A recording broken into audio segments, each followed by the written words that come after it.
Hello friends, welcome to mission KVS. स्वागत है आपका मिशन केवीएस में। और आज रहेगी test series number 3। Test series number 1 और 2 में आपका रिस्पांस बहुत ही ऑसम और अमेजिंग देखने को मिला। बहुत सारे टॉपिक्स जो हैं वो क्वेश्चन के थ्रू ही कवर हो गए। ये उन बच्चों के लिए भी फ़ायदेमंद रहा जिन बच्चों ने पुरानी वीडियो ना देखी हो, लेकिन एक क्वेश्चन में 4 ऑप्शन के थ्रू 4 क्वेश्चन बनाकर हमने उनको एक कंटेंट प्रोवाइड किया जिससे उनको आसानी हो। तो यही चीज़ आगे भी जारी रहेगी। इंग्लिश की जो टेस्ट सीरीज़ है उसमें भी आपका ऑसम रिस्पांस रहा और जल्द ही आपका लैंग्वेज 1 का भी एक टेस्ट सीरीज़ आएगा। Language 2, language 1, language 2, language 1, language 2, language 1 करके चलेंगे। ठीक है, अपने सजेशंस कमेंट बॉक्स में देते रहिए। आपको क्या चीज़ अच्छी लगी, क्या चीज़ बुरी लगी। हमें इस चीज़ को लेकर कोई दुख नहीं होगा कि आप हमें किसी चीज़ को लेकर गलत बोलते हो कि सर आपने अच्छा नहीं पढ़ाया, बुरा नहीं पढ़ाया। At least we want what we call, क्या कहते हैं उसको, कि हमें अप्रिसिएशन से ज़्यादा हमारी जो कुछ कमियां हैं वो पता चले तो ज़्यादा अच्छा रहता है। क्योंकि अगर हमें हमारी कमियां जल्दी पता चलती हैं तो we can develop and we can grow. ठीक है, हम ग्रो कर सकते हैं, अपने आप को डेवलप कर सकते हैं। तो आपका सजेशन सर आंखों पर है, आप जो भी बोलोगे वो हम मानेंगे। सजेशन आपका हम मानते ही हैं।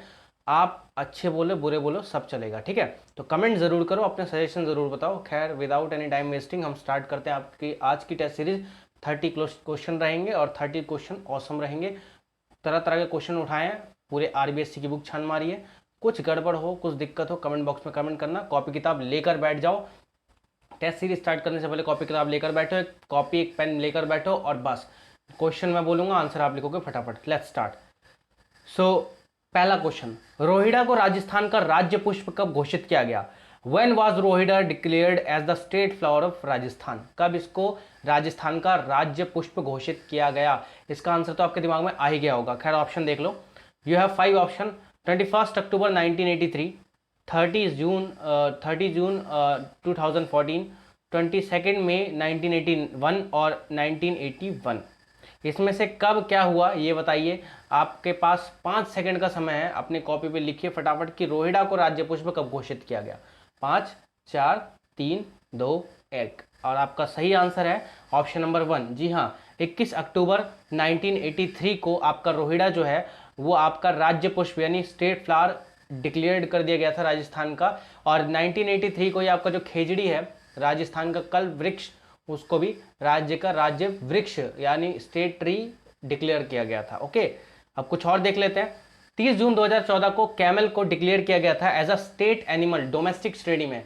देखो, राजस्थान की खास बात बताओ, राजस्थान में 2 तरह के राज्य पशु हैं या स्टेट एनिमल है, 2 तरह के, एक डोमेस्टिक और एक वाइल्ड।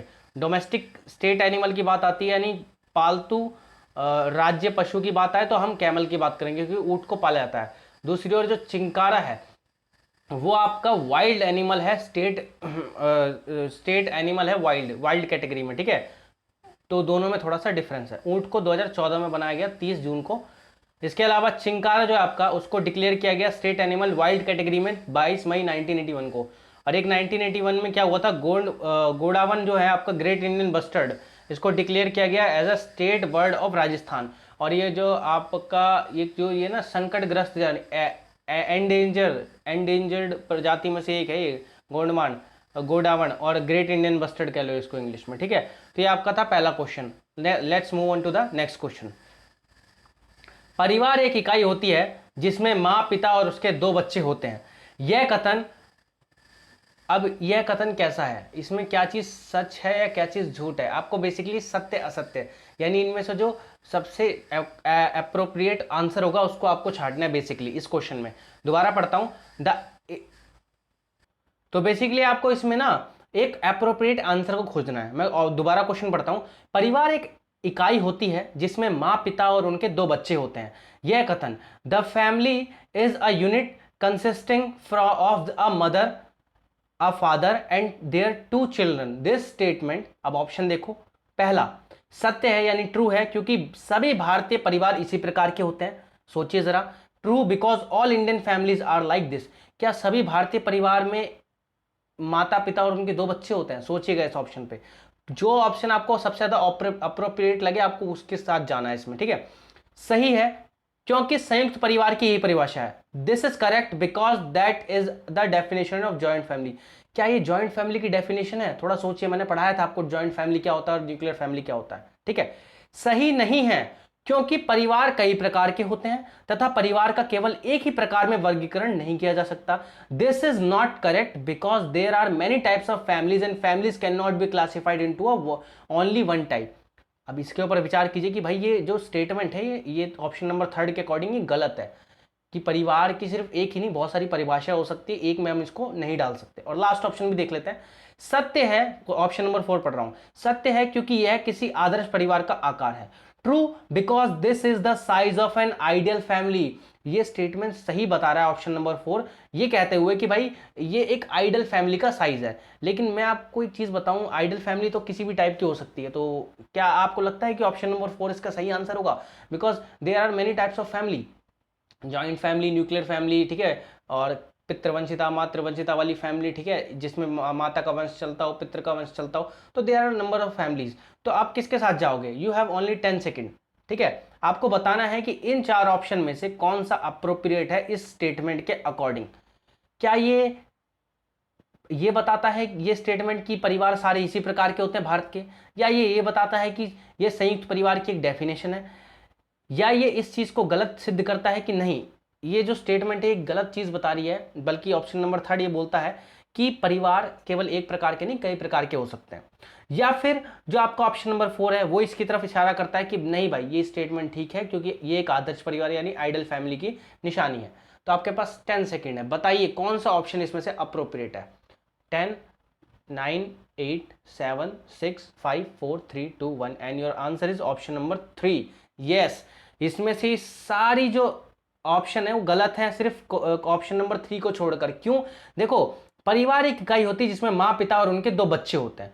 देखो क्या ये बात सच है? जरूरी थोड़ी ना परिवार एक ऐसा हो, यहाँ पे ना तो संयुक्त परिवार लिखा है या फिर ना तो एकल परिवार लिखा है, यहाँ पे सिर्फ परिवार लिखा है। और ये बोला कि परिवार एक यूनिट होती है जिसमें मदर फादर उसके 2 बच्चे होते हैं। ये गलत है, ठीक है। पहले ऑप्शन के साथ हम नहीं जा सकते क्योंकि भारतीय परिवार इसी प्रकार के होते नहीं, इंडिया में बहुत सारी फैमिलीज होती है। दूसरा ऑप्शन क्या कहता है? संयुक्त परिवार की परिभाषा है। बिल्कुल नहीं, संयुक्त परिवार की परिभाषा है ही नहीं। माता पिता उनके अविवाहित बच्चे और उसमें मुखिया भी मौजूद होता है। देखो मामा चाचा सब रहते हैं, घर का बुजुर्ग भी रहता है, वो जॉइंट फैमिली कहलाती है, ठीक है। थर्ड ऑप्शन इसके साथ बिल्कुल सही बैठता है। ये सही नहीं है क्योंकि परिवार कई प्रकार के होते हैं और परिवार को सिर्फ हम एक ही भाग में नहीं बांट सकते। There are numbers of categories of family की बहुत सारी कैटेगरी पाई जाती है। तो इसका जो ऑप्शन नंबर 3 है it is a right option, ठीक है। इस एक क्वेश्चन से कई क्वेश्चन सॉल्व हो गए आपके, ठीक है, ध्यान रखना है। आगे, मलेरिया को रोकने के लिए राष्ट्रीय मलेरिया विरोधी कार्यक्रम द्वारा निम्न में से कौन सी दवा सुझाई गई है? Which of the following drug दवाई को भी कहते हैं, ठीक है, drug is suggest by the national anti malaria programme to prevent malaria. अब कौन सा ड्रग बताया गया है, कौन सी दवाई बताई गई है मलेरिया को रोकने के लिए? मेथनाइल ब्लू, मेट्रोनिडाजोल और टीनिडाजोल, या फिर क्लोरोक्विन और प्राइमाक्विन, या फिर आयरन टैबलेट। इसमें से कौन सी टैबलेट है या कौन सी दवाई है जो मलेरिया को रोकने के लिए नेशनल एंटी मलेरिया प्रोग्राम या फिर राष्ट्रीय मलेरिया विरोधी कार्यक्रम के द्वारा सजेस्ट की गई है, सुझाई गई है? तो आपके पास 5 सेकंड है। इन सब का डिस्कशन मैं मानव रोग वाले में कर चुका हूं, मैं सारी दवाइयों के बारे में बता चुका हूं कौन सी किसको रोकने में काम आती है, ठीक है। तो यू हैव ओनली 5 सेकंड्स। कौन सी है सोचो? मिथनाइल ब्लू है मलेरिया को रोकने के लिए, या मेट्रोनिडाजोल और टीनिडाजोल, या फिर क्लोरोक्विन और प्राइमाक्विन, या फिर आयरन की tablet? You have only 5 second. 5 4 3 2 1 and your answer is option number 3, chloroquine and primaquine. These 2 tablets are suggest by national anti malaria programme, यानी जो राष्ट्रीय मलेरिया विरोध कार्यक्रम है उसके द्वारा ये 2 टैबलेट क्लोरोक्विन और प्राइमाक्विन, ये दोनों टैबलेट सुझाई गई है मलेरिया को रोकने के लिए, ठीक है। ये अलग अलग टैबलेट हैं अलग अलग बीमारी के लिए। जैसे आयरन की टैबलेट किसके लिए? एनीमिया के लिए, एनीमिया की कमी में स्कूल के बच्चों को देते ना आयरन की टैबलेट। मेथनाइल ब्लू ये किसके लिए? मेट हीमोग्लोबिन ग्लोबिनेमिया या फिर मेट हीमोग्लोबिन। मेट हीमोग्लोबिन में पता है ना कि क्या हो जाता है, शरीर नीला वीला थोड़ा पड़ जाता है, पीला पड़ जाता है हल्का सा, खून में हीमोग्लोबिन वगैरह की कमी आ जाती है, ऑक्सीजन की मात्रा कम हो जाती है रक्त में, तो मेथनाइल ब्लू दिया जाता है बंदों को, ठीक है। और ये मेट्रोनिडाजोल और टीनिडाजोल किसके लिए दवाई है? अमीबायसिस है।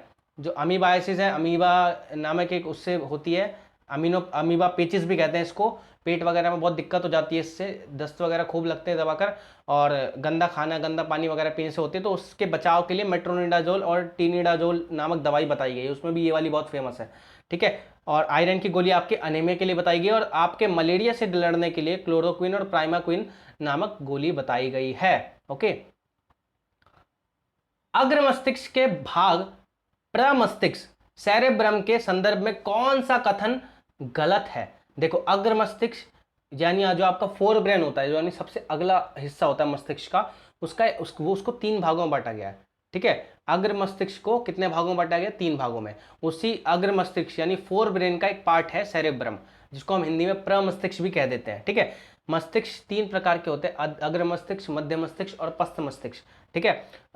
तो जो आपका फोर ब्रेन है यानी अग्र मस्तिष्क, आगे वाला दिमाग, आगे वाला मस्तिष्क का हिस्सा जो है, उसको 3 भागों में बांटा गया, उसका एक पार्ट है प्रमस्तिष्क यानी सेरेब्रम। अब इसको लेकर कौन सा फैक्ट इसमें से या कौन सी स्टेटमेंट इनकरेक्ट है, आप बताओगे, ठीक है। मैं सेरेब्रम के बारे में यानी प्रमस्तिष्क के बारे में बता चुका हूं। पहला option, cerebrum is the largest part of the brain, प्रमस्तिष्क मस्तिष्क का सबसे बड़ा भाग होता है, हो सकता है, ये आपको विचार करना है। Our memory capacity and our curiosity all depend on the cerebrum. हमारी याददाश्त क्षमता और हमारी जिज्ञासा प्रमस्तिष्क पर निर्भर करती है, यानी सेरेब्रम पर हमारी याददाश्त और हमारी क्रियोसिटी, कुछ नए जानने की, कुछ नए सीखने की इच्छा, सब सेरेब्रम पर डिपेंड करती है। या it is the control centre of hunger and thirst, यह भूख प्यास नियंत्रण केंद्र है, यानी सेरेब्रम के द्वारा, ये पॉइंट कहता है कि सेरेब्रम के द्वारा भूख और प्यास नियंत्रित की जाती है। ऐसा है क्या? सोचिए जरा, मैंने कुछ और पढ़ाया था, देखिए जरा। It is the centre of intelligence and cleverness, यह बुद्धि और चतुराई का केंद्र है। जो सेरेब्रम है या प्रमस्तिष्क है, उसको बुद्धि और चतुराई का केंद्र कहते हैं। तो इसमें से कौन सा स्टेटमेंट, इसमें से 3 स्टेटमेंट सेरेब्रम को लेकर सही है, एक स्टेटमेंट गलत है। तो कौन सी है बताइए फटाफट। 5 4 3 2 1 एंड योर टाइम अप। अब आपका आंसर है जो सही हुआ है option number 3, yes, it is the control centre of hunger and thrust. ये सेरेब्रम को लेकर नहीं है, हाइपोथैलेमस कंट्रोल करता है भूख और प्यास हमारी। भूख प्यास लगना या ना लगना सब किसके कंट्रोल में है? हाइपोथैलेमस। प्यार होना या ना होना किसके कंट्रोल में है? हाइपोथैलेमस। तुरंत हो जाना प्यार वगैरह किसके कंट्रोल में? हाइपोथैलेमस। तो हाइपोथैलेमस ही भूख प्यास को नियंत्रित करता है, ना कि सेरेब्रम। सेरेब्रम सबसे बड़ा पार्ट है दिमाग का, ये बहुत सही बात है। ये हमारी याददाश्त क्षमता बनाए रखता है, बिल्कुल सही बात है, उस पर कंट्रोल करता है, हमारी क्रियोसिटी पर कंट्रोल करता है, जानने की इच्छा पर कंट्रोल करता है। यह हमारी बुद्धि और चतुराई का केंद्र होता है, इंटेलिजेंस का और क्लेवरनेस का केंद्र होता है, बात सच है। लेकिन ये भूख प्यास को नियंत्रित नहीं करता, भूख प्यास को आपका नियंत्रित हाइपोथैलेमस करता है, ठीक है। नेक्स्ट क्वेश्चन, राजस्थान की औद्योगिक अर्थव्यवस्था को सुदृढ़ बनाने में निम्न में से सबसे अधिक सहायक संगठन कौन सा है? अब मैंने जब राजस्थान के उद्योग यानी industries of Rajasthan, major industries of Rajasthan पढ़ाई थी, तो मैंने उसमें से कुछ ऐसे संगठन, कुछ ऑर्गेनाइजेशंस बताए थे जो राजस्थान के उद्योग धंधों को यानी इंडस्ट्री को डेवलप करने में काफी बड़ी भूमिका या योगदान या फिर अपना हाथ उसमें लगाते हैं, ठीक है। तो मैंने उनमें से 4 ऑप्शन दिया, अब देखना कौन सा सबसे ज्यादा काम करता है इंडस्ट्रियल डेवलपमेंट में इन राजस्थान, ठीक है। तो इंग्लिश में पढ़ देता हूं। Which of the following is the most helpful organization in strengthening the industrial economy of Rajasthan? कौन है इसमें से वो संस्था जो राजस्थान के उद्योग धंधों को, बेसिकली इंडस्ट्री वगैरह को काफी डेवलप करने में, काफी ग्रो करने में हेल्प करती है? तो आपका RIICO, Rajasthan state industrial development and investment cooperation या राजस्थान राज्य औद्योगिक विकास एवं निवेश निगम, क्या ये डेवलप करता है पूरी तरीके से? यही सबसे ज्यादा भूमिका निभाता है। Option number 2, RFC, Rajasthan finance corporation, Rajasthan वित्त निगम। फिर Rajasthan state small industry corporation, Rajasthan राज्य लघु उद्योग निगम, या फिर RUDA, Rajasthan rural non agricultural farm development agency, ठीक है, ग्रामीण गैर कृषि विकास संस्थान। इनमें से कौन सी वो संस्था है जो पूरे राजस्थान की औद्योगिक अर्थव्यवस्था को, होल सबकी बात हो रही है यहाँ पे, उसको डेवलप करने में सबसे ज्यादा अपना योगदान निभाती है? बताइए, 5 सेकंड है आपके पास, ये मैं पढ़ाया हुआ है, बहुत इंपॉर्टेंट है। और इनमें से कोई एक है जो मैंने सबसे पहले पढ़ाया था, तो वही है, ठीक है। 5 सेकंड है आपके पास, 5 4 3 2 1 and your answer is option number 1, yes, RIICO, Rajasthan state industrial development and investment corporation. ये लघु उद्योग, स्मॉल, ठीक है, स्मॉल इंडस्ट्रीज, ठीक है, आपका लार्ज इंडस्ट्रीज और आपका जो स्मॉल और लार्ज इंडस्ट्रीज है उन सब को डेवलप करने का काम रिक्को करता है, ठीक है। बाकी इन सभी इंडस्ट्री के बारे में एक बार नजर मारकर देख लेते हैं, इनको पढ़ लेते हैं अच्छी तरीके से, मैंने स्लाइड लगाई है इनके लिए, ठीक है। राजस्थान औद्योगिक विकास की संस्थाएं, कुछ संस्थाएं, सबसे पहले आती है RIICO, Rajasthan state industrial development and investment corporation. अब जरा इसके बारे में पढ़ते हैं। 28 मार्च 1969 को, इसकी कुछ हिस्ट्री है, ये एकदम से नहीं बना था, ये 2-3 संस्थाओं को तोड़ने के बाद बनाया गया था राजस्थान में। 28 मार्च 1969 को राजस्थान औद्योगिक व खनिज विकास निगम यानी Rajasthan industry and mineral development corporation RIMDC की स्थापना की गई। फिर क्या किया गया, नवंबर 1979 को RIMDC को तोड़कर राजस्थान राज्य खनिज विकास निगम यानी RSMDC बनाया गया, और इस RSMDC को तोड़कर आपका रिक्को बनाया गया 1980 में, ठीक है, जनवरी 1980 को। और इसकी जो हेडक्वार्टर है वो जयपुर में है। और इसका मेजर काम क्या है, इसका मेजर काम है इंडस्ट्री एरिया जो है, इंडस्ट्रियल एरिया है उसका डेवलपमेंट करना पूरी तरीके से, और आपका जो to provide long term financial assistance to small medium and large industry, जो आपका लघु माध्यमिक और बड़े उद्योग है उनको लंबे समय तक ऋण प्रोवाइड करना, पैसों की मदद प्रोवाइड करना। तो ये तीनों प्रकार की इंडस्ट्री को पैसा प्रोवाइड करता है। बाकी जो बचे 3 थे ऑप्शन में, वो सिर्फ किसी एक दो को प्रोवाइड करते थे पैसे, बस ये तीनों को प्रोवाइड करता है। नेक्स्ट है राजस्थान वित्त निगम, राजस्थान फाइनेंस कॉर्पोरेशन।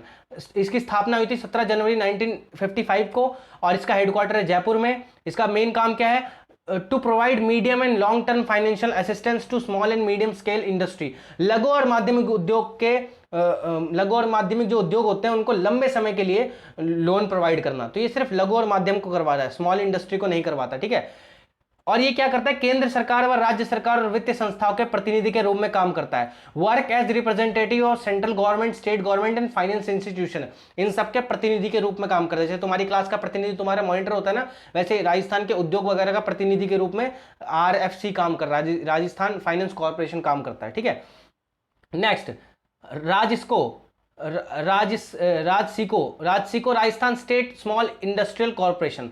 इसकी स्थापना 3 जून 1961 को हुई थी, हेडक्वार्टर इसका जयपुर में। मेजर वर्क क्या है, to develop small and cottage industry, जो तुम्हारा कुटीर उद्योग और लघु उद्योग है उसको डेवलप करना, ठीक है। कच्चा माल यानी रॉ मटेरियल, तकनीकी यानी जो आपका टेक्नोलॉजीज, और वित्त यानी पैसा, फाइनेंस की सुविधा उपलब्ध कराना, ठीक है। इसके बाद आता है रूडा, ग्रामीण गैर कृषि विकास संस्थान, rural non agriculture development agency. अब ये क्या करती है, राजस्थान में नाम ही रूरल है तो जाहिर सी बात है ग्रामीण एरिया में काम करेगी। तो स्टैब्लिश 1995 में हुई थी, हेडक्वार्टर जयपुर में, ज्यादातर चीजों का हेडक्वार्टर जयपुर में, ठीक है। और इसका मेजर वर्क क्या है, ग्रामीण क्षेत्रों में रोजगार को विकसित करना, to develop employment in rural areas, ठीक है। ग्रामीण क्षेत्रों में उद्योग धंधों को लेकर रोजगार वगैरह डेवलप करने का काम रूडा का है, ठीक है। तो आई होप आपको सारी इंडस्ट्रीज के जो संस्थाएं, ऑर्गेनाइजेशन, उसके बारे में जानकारी मिल गई होगी। नेक्स्ट क्वेश्चन, हृदय संकुचन और शिथिलन के समय कैसी ध्वनि सुनाई देती है? What is the sound hear during contraction and relaxation of the heart. Basically जब हार्ट धक धक करता है, यानी धक धक करना मतलब छोटा होना, बड़ा होना, धक धक धक धक, सिकुड़ना फिर फैल जाना, सिकुड़ना फिर फैल जाना, जब ये होता है तो कौन सी ध्वनि सुनाई देती है, कौन सा साउंड सुनाई देता है?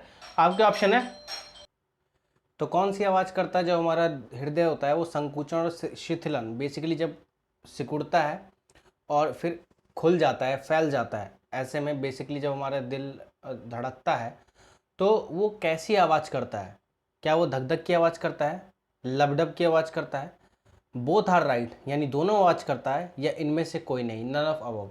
ये मैं आपको बता चुका हूँ जब मैंने आपको पढ़ाया था हृदय, जो internal parts of human body, उसमें मैंने हृदय के बारे में पढ़ाया था, तो मैंने बताया था कि दिल की धड़कन की आवाज़ कैसी होती है। अब आपको याद होगा, आपके पास 5 सेकेंड है, 5 4 3 2 1, and your right answer is लबडब। Yes, not धक धक। धक धक वो फिल्मों में धड़कता होगा, धक धक नहीं। अगर साइंस के नज़रिए से देखें तो दिल के संकुचन यानी कंट्रैक्शन की, और रिलैक्शन की यानी संकुचन की यानी सिकुड़ जाने की, और जब हार्ट की पंपिंग होती है, बेसिकली जो हार्ट का जो पंपिंग होता है, उस पंपिंग में जो आवाज़ आती है, बेसिकली उसकी बात कर रहा हूँ मैं, वो लबडब होती है, ना कि धक धक। याद रखना हमेशा, ठीक है।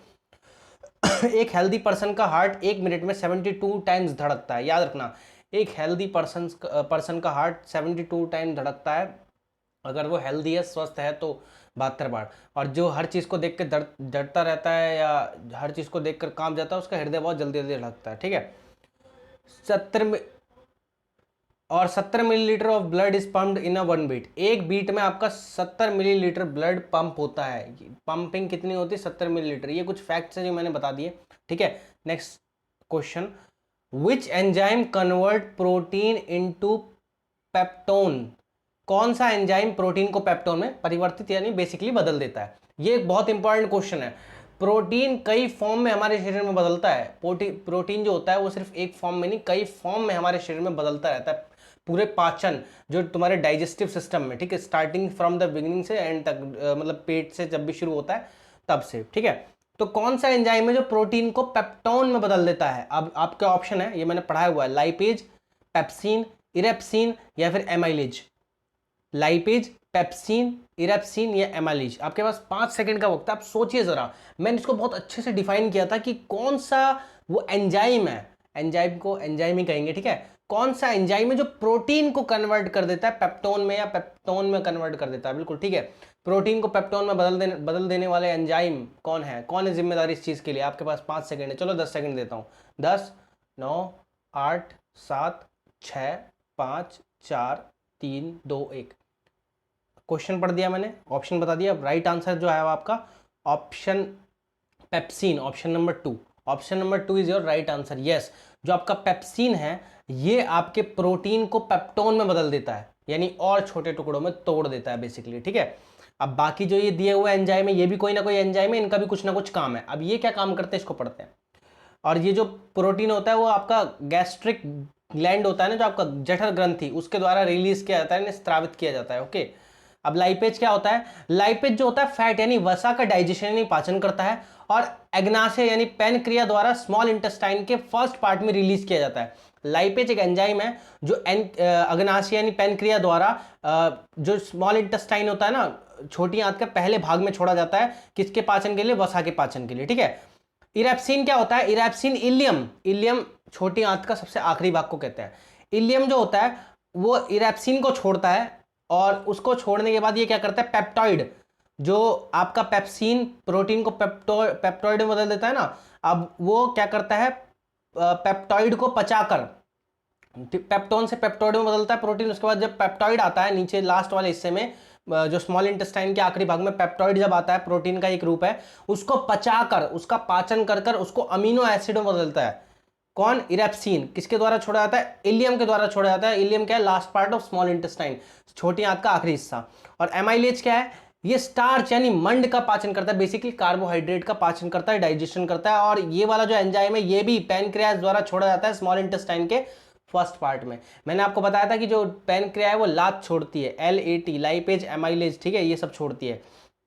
अब इसके बाद ये वाला पोर्शन खत्म हो गया। आई होप ये आपको समझ में आएगा। क्वेश्चन नंबर 8 की तरफ बढ़ते हैं। नालगोंडा विधि किस रोग के रोकथाम के लिए प्रयोग में लाई जाती है? Nalgonda method is use to prevention of which disease? किस डिजीज को रोकथाम के लिए नालगोंडा विधि का यूज किया जाता है? अब आप सोचिए, बहुत इंपॉर्टेंट है। मैंने आपको बताया भी था जब मानव रोग पढ़ाया था। अब आप बोलोगे नालगोंडा विधि क्या है? कोई पानी को बचाने की विधि है क्या? नहीं, ये किसी रोग के रोकथाम को लेकर एक विधि है, ताकि वो रोग ना फैले या रोग में कमी आ जाए या रोग से बचाव हो सके, उसको लेकर ये विधि को अपनाया जाता है। ऑप्शन देखिए, डेंगू, फ्लोरोसिस, अमीबाइसिस या आंत्रशोथ यानी गैस्ट्रोएंटराइटिस। इनमें से कौन सा वो रोग है जिसके रोकथाम के लिए, जिससे प्रिवेंशन के लिए हम नालगोंडा मेथड का यूज करते हैं? आपके पास 10 सेकंड है, सोचिए जरा, दिमाग की बत्ती जलाइए। अगर आपने मेरी पुरानी वीडियो देखी होगी तो इसका आंसर आप झट से 1-2 सेकंड में दे दोगे। सेटिंग क्या आ रहा है? सेकंड में दे दोगे, ठीक है। 10, 9, 8, 7, 6, 5, 4, 3, 2, 1। वैसे तो अजीब लगता है बोलते हुए 10, 9, 8, 7, 6, बट हमें इसी से काम चलाना पड़ता है, क्या करें। बट आपको एटलीस्ट क्वेश्चन मिल रहा है, ये बहुत बड़ी बात है, ठीक है। तो इसका सही आंसर होगा ऑप्शन नंबर 2, फ्लोरोसिस। फ्लोरोसिस में अगर पानी में 1 ppm पार्ट्स पर मिलियन से ज्यादा फ्लोराइड की मात्रा होती है तो फ्लोरोसिस, ठीक है, फ्लोरोसिस नामक रोग को जन्म देता है, जिससे हमारे दांत वगैरह पीले हो जाते हैं, हड्डियां कमजोर पड़ जाती हैं, ठीक है, हड्डियां टेढ़ी मेढ़ी हो जाती हैं फ्लोरोसिस की वजह से। राजस्थान में बहुत पाया जाता है फ्लोरोसिस। राजस्थान के लगभग 32 जिलों में, ऑलमोस्ट 32 जिलों में, और कहीं कहीं 33वें जिले में भी फ्लोरोसिस पाया जाता है। तो ये बहुत बड़ी समस्या है राजस्थान को लेकर, ठीक है। अब उससे बचाव के लिए नालगोंडा विधि को अपनाया जाता है। नालगोंडा विधि में होता क्या है? बेसिकली जो आपका पानी है उसमें 1 ppm से ज्यादा फ्लोराइड की मात्रा ना हो, उसको फ्लोराइड की मात्रा को नियंत्रित यानी बैलेंस रखने के लिए या कम रखने के लिए 1 ppm से कम रखने के लिए नालगुंडा विधि का यूज किया जाता है। एक विधि होती है, पानी को छाना होना जाता है, पानी फ्लोराइड वगैरह निकाल जाता है, वो है। ठीक है, ठीक है। क्या करता है ये, पानी से फ्लोराइड की मात्रा को कम करता है, उसके बराबर कर देता है ताकि फ्लोरोसिस ना हो पाए। ठीक है, इसके अलावा डेंगू से बचाव के लिए, रोकथाम के लिए क्या विधि है, पूरे कपड़े पहनो, ठीक है, ओडोमॉक्स लगाओ वगैरह जो लगा सकते हो, ऑल आउट वगैरह लगा दो, है ना, मच्छरदानी का यूज करो, पानी कहीं जमा मत होने दो, अच्छा खाओ अच्छा पियो, पूरे कपड़े पहनो, ना कि छोटे मोटे कपड़े पहनो, पूरे शरीर ढक के रखो, तो आपको डेंगू नहीं होगा, मलेरिया भी नहीं होगा। ठीक है, अमीबाइसिस के लिए आप अच्छा खाना खाओ, साफ खाना खाओ, गंदे हाथों से खाना ना खाओ, बाहर का कम खाओ, पका हुआ खाना खाओ। गैस्ट्रोएंटराइटिस में भी ऐसे ही होता है कि आप पूर्ण पका हुआ खाना खाओ, कच्चा खाना मत खाओ। अमीबाइसिस में क्या होता है, गंदा पानी मत पियो। ठीक है, ये सब चीजें उसके रोकथाम है। इसके रोकथाम के लिए नालगोंडा विधि का भी यूज किया जाता है। ठीक है, 9वां क्वेश्चन, परबतसर पशु मेला किसकी स्मृति में आयोजित किया जाता है? In whose memory Parbatsar cattle fair is organise. किसकी याद में, बेसिकली किस लोक देवता की याद में, या किस फोक डेटी या किस फोक गॉड की याद में, मेमोरी में हम परबतसर पशु मेला ऑर्गेनाइज करवाते हैं राजस्थान में? ठीक है, ये वहां पूछा गया। तो आपका ऑप्शन है देवनारायण जी, तेजा जी, गोगा जी या मल्लीनाथ जी। मल्लीनाथ जी। एक बात बता दूं, आपके आने वाले रीट एग्जाम में लोक देवता से एक क्वेश्चन के दर्शन पक्के होंगे। एक क्वेश्चन भी हमारे लिए बहुत महत्वपूर्ण है, तो जितने मैं क्वेश्चन डाल रहा हूँ ना, वो कुछ सोच समझ के डाल रहा हूँ। ठीक है, आप सजेशन भी दे सकते हो कि सर इस वाले टॉपिक के क्वेश्चन आप ज़्यादा बढ़ा के डालो तो अच्छा रहेगा, तो मैं उसके बढ़ा के भी डाल दूंगा। वो आपके सजेशन के ऊपर है कि जो आपको टॉपिक इंपॉर्टेंट लगता है उसके क्वेश्चन आप बढ़वा सकते हो। ठीक है, मैं बढ़ा दूंगा, कोई दिक्कत नहीं है। ठीक है, अब बताइए कि परबतसर पशु मेला, देखो ऐसे कुछ कुछ स्थान है, जैसे परबतसर है, ऐसे 3-4 स्थान और है, वो किसी ना किसी लोक देवता को नॉमिनेट करते हैं, डोमिनेट करते हैं, या उस लोक देवता को इंडिकेट करते हैं, बेसिकली उस देवता को इंगित करते हैं, उस देवता के बारे में बताते हैं। परबतसर पशु मेला किसकी स्मृति में लगाया जाता है? आपके ऑप्शन है देवनारायण जी, तेजा जी, गोगा जी, मल्लीनाथ जी। आपके पास 5 सेकंड का वक्त है। 5 4 3 2 1, समय समाप्ति की घोषणा। और आपका सही आंसर जो है वो है ऑप्शन नंबर 2, तेजा जी। तेजा जी का जो स्मृति स्थल है, पूजा स्थल, वो पर्वतसर है, जहां पे पशु मेला लगाया जाता है। ठीक है, बेसिकली बहुत बड़ा कैटल फेयर होता है। अब ये जो देवनारायण जी है, गोगा जी और मल्लीनाथ जी, क्या इनके नाम पर कोई मेला लगता है? चले देखें।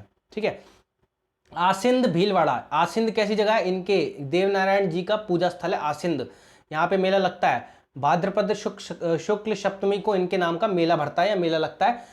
आसिंद, जैसे पर्वतसर किसका है? तेजा जी का, वैसे आसिंद किसका है? देवनारायण जी का। रामदेवर किसका है? रामदेव जी का। ठीक है, गोगा जी का गोगा मेड़ी हनुमानगढ़। भाद्रपद कृष्ण नवमी गोगा नवमी के नाम से मनाई जाती है, अभी हाल में गोगा नवमी गई है, उसके दिन यहाँ पे मेला भरता है। मल्लीनाथ जी का जो पूजा स्थल है वो है तिलवाड़ा, तिलवाड़ा बाड़मेर में। यहाँ पे चैत्र कृष्ण एकादशी से चैत्र शुक्ल एकादशी, इंग्लिश वाले भी इसको ऐसे याद रखेंगे। यहाँ पे एक बहुत बड़ा पशु मेला यानी ह्यूज कैटल फेयर लगता है। तो पर्वतसर किससे संबंधित है? तेजा जी से। आसिंद देवनारायण जी से, गोगामेड़ी गोगा जी से, और तिलवाड़ा मल्लीनाथ जी से। याद रखना ये चीज। ठीक है, राजस्थान का वह कौन सा त्योहार है जिसमें बिना मुहूर्त निकलवाए बहुत से शुभ काम किए जाते हैं? ठीक है, बहुत ही इंपॉर्टेंट त्योहार है राजस्थान का, जिसमें किसी तरह का कोई मुहूर्त नहीं निकलवाया जाता।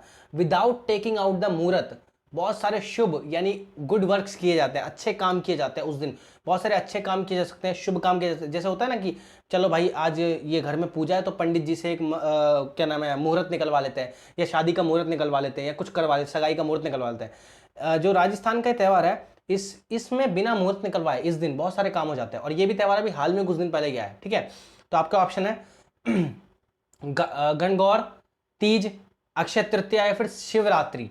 इसमें से वो कौन सा त्यौहार है जिस दिन बिना मुहूर्त निकाले सीधा कोई भी शुभ कार्य कर दिया जाता है, कोई भी गुड वर्क कर दिया जाता है? तो आपके पास 5 सेकंड है। ये बहुत इजी क्वेश्चन है, बट मैंने थोड़ा ऐसे डाला है, आपके पेपर में देखने को मिल सकता है शायद। 5 4 3 2 1, और आपका सही आंसर है अक्षय तृतीया यानी आखा तीज जिसे हम कहते हैं। इसको लेकर एक गलत चीज भी थी कि इस दिन सबसे ज्यादा राजस्थान में पहले बाल विवाह बहुत होते थे राजस्थान में, अब तो सरकार ने रोक लगा दी। अक्षय तृतीया के दिन बहुत बाल विवाह होते थे। अगर आपने बालिका वधू वगैरह देखा हो तो उन सब में भी दिखाया गया है अक्षय तृतीया वगैरह के बारे में। तो अक्षय तृतीया के दिन बिना मुहूर्त निकाले बच्चों का बाल विवाह करवा देते थे, हालांकि इस पर अब रोक लगा दी क्योंकि गलत चीज़ है ना। लेकिन इसके अलावा भी अक्षय तृतीया पे बहुत से भी शुभ काम करवाए जाते हैं। जैसे किसी को उस दिन अपने घर में हवन करना हो, पूजा करना हो, तो किसी पंडित जी से उस दिन के लिए मुहूर्त निकलवाने की जरूरत नहीं पड़ती। वैशाख माह की शुक्ल पक्ष की तृतीया को अक्षय तृतीया कहते हैं। अक्षय तृतीया को जो कॉमनर होते हैं, लोकल लोग होते हैं, जन सामान्य लोग होते हैं, वो अबूझ सावे के रूप में मनाते हैं। अगर पूछ दे अबूझ सावे किस त्योहार को कहते हैं तो अक्षय तृतीया को ही कहते हैं। इंग्लिश वाले भी ऐसे याद रखेंगे, ठीक है। इस दिन 7 अन्नों 7 ग्रेन्स की पूजा होती है। 7 अन्न, किसान 7 अन्न की पूजा करता है और किसान क्या करता है, खेत में हल जोतता है और अच्छे बारिश की भगवान से प्रार्थना भी करता है। ये उस दिन की बात कर रहा हूं मैं, अक्षय तृतीया की, ठीक है। क्वेश्चन नंबर 11, निम्न में से कौन सिवाना दुर्ग का एक उदाहरण है? Which of the following is an example of Siwana fort? मैं आपको एक चीज बता दूं, मैंने आपको दुर्ग की बहुत सारी कैटेगरी बताई थी, एरण वगैरह, सिवाना वगैरह, पारिद वगैरह। तो अब मैंने आपको बहुत सारी बताई थी, अब उसके क्वेश्चन भी दे रहा हूं मैं। तो जितनी कैटेगरी मैंने बताई ना दुर्ग की, दुर्ग वाला चैप्टर देख लेना दोबारा एक बार, एक इंपॉर्टेंट क्वेश्चन है, पूछ सकता है, ठीक है। दुर्ग की कैटेगरी पता होनी चाहिए। तो सिवाना दुर्ग की कैटेगरी का कौन सा उदाहरण है? जैसलमेर दुर्ग, गागरोन दुर्ग, रणथंभौर दुर्ग या तारागढ़ दुर्ग बूंदी। इसमें से कौन सा दुर्ग है जिसे हम सिवाना दुर्ग भी कह सकते हैं, ठीक है। अब सिवाना दुर्ग कौन सा होता है ये भी आपको पता होना चाहिए, ठीक है। तो सिवाना दुर्ग का मतलब होता है बेसिकली, चलो मैं पहले आंसर बताऊंगा, उसके बाद में तुम्हें पता होना चाहिए सिवाना दुर्ग क्या होता है। तुम आज कमेंट भी करोगे कि सिवाना दुर्ग किस दुर्ग को कहते हैं। तो इसमें से कौन सा दुर्ग सिवाना दुर्ग का एक एग्जाम्पल, यानी सिवाना फोर्ट का एक एग्जाम्पल है? कौन सा? जैसलमेर दुर्ग, गागरोन दुर्ग, रणथंभौर दुर्ग या तारागढ़ दुर्ग। जहां तक धानवन जो दुर्ग था, मरु दुर्ग, डेजर्ट फोर्ट, वो जैसलमेर का है, ठीक है। वाटर फोर्ट कहीं ना कहीं तुम्हारा औदुक, गागरोन का है। अब रणथंभौर और तारागढ़ इसमें से देख लो, इन्हीं दोनों में से कोई है, इससे आसान नहीं कर सकता मैं आपके लिए। 5 4 3 2 1 और आपका सही आंसर है रणथंभौर दुर्ग। सिवाना दुर्ग means forest fort, forest fort को सिवाना दुर्ग कहते हैं। और रणथंभौर जो फॉरेस्ट फोर्ट का एक एग्जाम्पल है, ये गिरी दुर्ग भी है यानी माउंटेन फोर्ट भी है, साथ ही अच्छा खासा एक वन दुर्ग भी है यानी फॉरेस्ट फोर्ट भी है। जैसलमेर का जो दुर्ग है वो धानवन दुर्ग, डेजर्ट फोर्ट कहलाता है, आपको पता ही है। गागरोन औदुक दुर्ग यानी वाटर फोर्ट है। और तारागढ़ किसका है? गिरी दुर्ग, माउंटेन फोर्ट का एग्जांपल है। तो ये कुछ एग्जांपल थे, पता करते रहना आपको, ये बहुत इंपॉर्टेंट क्वेश्चन है, आपको आएगा आगे भी, ठीक है। खंभों का अजया बगर राजस्थान के किस मंदिर को कहा जाता है? अजया बगर यानी म्यूजियम कह सकते हैं इसको हम, ठीक है। खंभों का अजय बगर राजस्थान के किस मंदिर को कहा जाता है? Which temple of Rajasthan is called Ajay बगर ऑफ पिलर्स? पिलर्स का म्यूजियम या पिलर्स का अजय बगर किस राजस्थान के मंदिर को कहा जाता है? आपके ऑप्शन है किराड़ू के मंदिर, शिव मंदिर भाणदेवार, जैन मंदिर रणकपुर या जैन मंदिर देलवाड़ा। इनमें से कौन सा मंदिर है जिसे खंभों का अजय बगर या फिर खंभों का म्यूजियम ऑफ पिलर्स भी कहते हैं? इंग्लिश में अजय बगर को म्यूजियम कहते हैं, ठीक है। तो आपके पास 5 सेकंड है, मैंने बताया है। ये जो भी इंपॉर्टेंट चीजें ना आपके पेपर में आ सकती है, ठीक है। 90 क्वेश्चन हो जाएंगे आज, 30 30 60 30 से 90 क्वेश्चन में से काफी क्वेश्चन फंसने के चांस है, उसके ऑप्शन से भी क्वेश्चन बन के छपने के चांस है। तो उस 90 क्वेश्चन को तो कम से कम ढंग से करना, अच्छी तरीके से पुराने टेस्ट सीरीज जरूर देखना। अब इतना टाइम मैंने बोल के दे दिया, 5 सेकंड देता हूं। 5 4 3 2 1। किसको कहते हैं भाई खंभों का अजय बगर? कहते हैं अपने ऑप्शन नंबर 3 जैन मंदिर रणकपुर। रणकपुर का जो जैन मंदिर है इसको खंभों का अजय बगर कहते हैं, यानी अब क्यों कहते हैं ये भी बताऊंगा मैं इसको। यह मंदिर 1444 यानी 1444 खंभों पर टिका हुआ है, पिलर्स पर टिका हुआ है। इस वजह से इसे खंभों का अजय बगर यानी म्यूजियम्स ऑफ पिलर कहते हैं। कितना इंपॉर्टेंट बात है, ठीक है। अब किराड़ू के मंदिर को क्या कहते हैं भाई? इसको राजस्थान का खजुराहो कहते हैं, ठीक है। शिव मंदिर भाणदेवार को क्या कहते हैं? हड़ौती का खजुराहो कहते हैं। और जैन मंदिर देलवाड़ा को क्या कहते हैं? लूणवसाई इसका एक निकनेम है। तो ये कुछ नाम थे, आपको पता होनी चाहिए। एक क्वेश्चन से 3 क्वेश्चन बन गए। अगर कोई पूछ ले हड़ौती का खजुराहो किस मंदिर को कहते हैं, तो शिव मंदिर भाणदेवार। और राजस्थान का खजुराहो किसको कहते हैं? किराड़ू के मंदिर को। किराड़ू के मंदिर उत्तम किस्म के मंदिर है, ठीक है। निम्न में से कौन सी हवेली जैसलमेर में स्थित नहीं है? Which of the following mentions is, हवेली को मेंशन कहते हैं। विच of the following mention is not located in Jaisalmer? हवेली वाला टॉपिक मैंने नहीं करवाया, लेकिन कोशिश की है कि क्वेश्चन के थ्रू मैं हवेलियों के बारे में ज़्यादा से ज़्यादा बता सकूं। वैसे जो टॉपिक रहते हैं, जो टॉपिक लगता है कि भाई उसके लिए पूरा पढ़ाने की जगह क्वेश्चन में डाल सकते हो, उनको मैं क्वेश्चन में डालूंगा, ठीक है। तो निम्न में से कौन सी हवेली जैसलमेर में स्थित नहीं है? ऑप्शन देखो, सालम सिंह की हवेली, नथमल की हवेली, पटवों की हवेली या बच्छावतों की हवेली, इसमें से कौन सी हवेली जैसलमेर में मौजूद नहीं है? इसमें से कोई एक हवेली है जो जैसलमेर की नहीं है, वो किसी राजस्थान के किसी और एरिया की है। अब हवेलियां क्या होती हैं? हवेलियां जो सेठ वगैरह होते हैं ना, सेठ व्यापारी वगैरह, वो अपने बनवाते हैं शान और शौकत को दर्शाने के लिए। राजस्थान में काफी हवेलियां थी पुराने समय में, बहुत सारे सेठ वगैरह होते थे, वो हवेलियां बनवाते थे। जयपुर में भी हवेलियों का काफी प्रचलन है, ठीक है। इसके अलावा बहुत सारी जगह है जहां पे हवेलियां बहुत सारी अच्छी अच्छी मौजूद है। अब बताइए, 10 सेकंड है आपके पास, पहली बार ये क्वेश्चन लाया हो तो 10 सेकंड देता हूं, आपने कहीं ना कहीं पढ़ा हो, दिमाग लगाओ थोड़ा कि भाई इनमें से कौन सी हवेली है जो जैसलमेर में मौजूद नहीं है। 10, 9, 8, 7, 6, 5, 4, 3, 2, 1, समय समाप्ति की घोषणा। और जो आपकी बच्छावतों की हवेली है, बच्छावतों की हवेली जैसलमेर में मौजूद नहीं है। बाकी की 3 हवेलियां जो हैं ये आपकी जैसलमेर में मौजूद हैं। जैसलमेर की तीनों हवेलियां पत्थर की जाली और कटाई के लिए पूरी दुनिया में फेमस हैं। These 3 havelis of Jaisalmer are famous all over the world due to stone lattice and cutting. इनकी पत्थर की जाली हैं, देखो जाली वैसे अपनी लोहे वगैरह की होती है, लेकिन जैसलमेर की हवेलियों में पत्थर की जालियों में नक्काशी वगैरह कर रखी है बढ़िया तरीके से, तो इस वजह से जैसलमेर की हवेलियां बहुत फेमस है, ठीक है। लेकिन जो बच्छावतों की हवेली है असल में बीकानेर की प्रसिद्ध हवेली है बच्छावतों की हवेली। इसे किसने? कर्ण सिंह बच्छावत ने बनाया था। किसने बनवाया था? कर्ण सिंह बच्छावत ने बनवाया था बच्छावतों की हवेली को। ये बीकानेर की हवेली है, बहुत फेमस है। इसके अलावा बीकानेर की कुछ और हवेलियां हैं जैसे मोहता, मुंदड़ा और रामपुरिया। रामपुरिया चाकू नहीं होता, ऐसे ही ये 3 हवेलियां हैं, ये बीकानेर की फेमस हवेलियां हैं। मैंने एक्स्ट्रा नॉलेज दे दी साथ में, ठीक है। 14वां क्वेश्चन, 5 दिन में एवरेस्ट पर 2 बार चढ़ने वाली विश्व की एकमात्र महिला कौन है? Who is the only women in the world to climb Mount Everest twice in a 5 day? 5 दिन में 2 बार एवरेस्ट चढ़ने वाली महिला, महान महिला कौन है? भाई आसान काम नहीं, यहाँ सीढ़ियाँ चढ़ने में मौत आ जाती है हम जैसे लोगों को, और ये कितनी महान महिला है कि 5 दिन में 2 बार एवरेस्ट चढ़ गई, तो ये बहुत बड़ी बात है। वुमेन एम्पावरमेंट का ट्रू एग्जाम्पल है, ठीक है। तो ऑप्शन देता हूं आपको, अंशु जमसेनपा, या फिर मलावथा पूर्णा, या फिर प्रेमलता अग्रवाल, या फिर निवेदिता चौधरी। इनमें से कौन है जिसने 5 दिन में 2 बार माउंट एवरेस्ट की चढ़ाई की? बहुत इंपॉर्टेंट है। इसमें से 2-4 ऑप्शन तो आप ऐसे ही छाड़ दोगे देखते ही, जो मैंने पुरानी वाली टेस्ट सीरीज में दिया था, ठीक है। तो इसमें से एक ऑप्शन है, एक वो महिला है, और ये क्वेश्चन आ सकता है। मैं माउंटेनर वाले और अंतरिक्ष यात्री वाले क्वेश्चन जानबूझ के डालता क्योंकि लेटेस्ट टॉपिक आ सकता है क्वेश्चन। इसमें से एक महिला है जिसका पक्का क्वेश्चन आएगा कि भाई कौन सी वो महिला है, आ सकता है, पूछा जा सकता है कि वो जो 5 दिन में 2 बार माउंट एवरेस्ट चढ़ गई। तो आपके पास 5 सेकेंड है, 5, 4, 3, 2, 1, लिख लो कॉपी में फटाफट अपना ऑप्शन, फिर मैं बताता हूं। तो इसका जो सही ऑप्शन है वो है ऑप्शन नंबर 1, अंशु जामसेनपा। ये अरुणाचल प्रदेश की हैं। माउंट एवरेस्ट फतेह करने से पहले दलाई लामा का आशीर्वाद लिया था इन्होंने, और फिर माउंट एवरेस्ट को फतेह किया था 5 दिन में 2 बार। बहुत बड़ी बात है ये, ठीक है। ये ऐसी दिखती हैं, अंशु जामसेनपा, और अरुणाचल प्रदेश से संबंध है इनका। इसके अलावा जो तुम्हारा मलावथा पूर्णा है, ये विश्व की सबसे कम उम्र में एवरेस्ट फतेह करने वाली महिला है। 13 वर्ष और 11 महीने, 13 साल 11 महीने की जब थी इन्होंने एवरेस्ट फतेह किया था, ठीक है। प्रेमलता अग्रवाल सबसे उम्र दराज महिला है, और इन्होंने पूरी दुनिया के 7 समिट्स हैं, जो 7 सबसे बड़ी चोटियां हैं पूरी दुनिया की, उसको फतेह करने वाली पहली महिला यही है, और सबसे उम्र दराज महिला है माउंट एवरेस्ट को फतेह करने वाली। इसके अलावा निवेदिता चौधरी कौन है? ये इनका संबंध राजस्थान से, राजस्थान की पहली महिला है जिन्होंने माउंट एवरेस्ट फतेह किया। राजस्थान की पहली महिला जिन्होंने माउंट एवरेस्ट फतेह किया वो कौन है? निवेदिता चौधरी। नेक्स्ट क्वेश्चन, राजस्थान राज्य पथ परिवहन निगम की स्थापना कब हुई? When was the Rajasthan state road transport corporation established? बहुत ही इंपॉर्टेंट क्वेश्चन है, पूछा जा सकता है, ठीक है, परिवहन वाले टॉपिक से। आपके ऑप्शन है 1 अक्टूबर 1964, अक्टूबर 2004, 8 फरवरी 1979, या 4 सितंबर 1950। कब आपका राजस्थान राज्य पथ परिवहन निगम की स्थापना हुई? यानी when was the Rajasthan state road transport corporation established?